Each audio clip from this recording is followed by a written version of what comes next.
Porque falan vostedes das condicións laborais dos traballadores. Insisten que dende o 2009 o Goberno do PP é o gran destrutor destes dereitos. Señores, a estratexia da Xunta para competir está basada na innovación e non na devaluación dos costes laborais.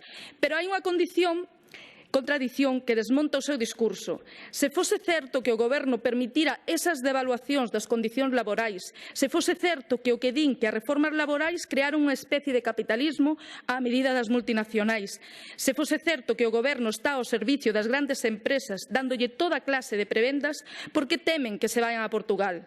Acaso sosteñen que un país cun goberno de esquerdas que vostedes toman como modelo está a facer políticas que consisten nunhas condicións laborais precarias e nunhas prebendas ás empresas que van máis aló de esa especie de inferno neoliberal que levan anos apoiando en Galicia?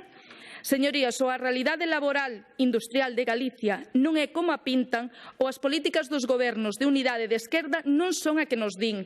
Minten nunha cousa ou minten noutra ou minten nas dúas. En canto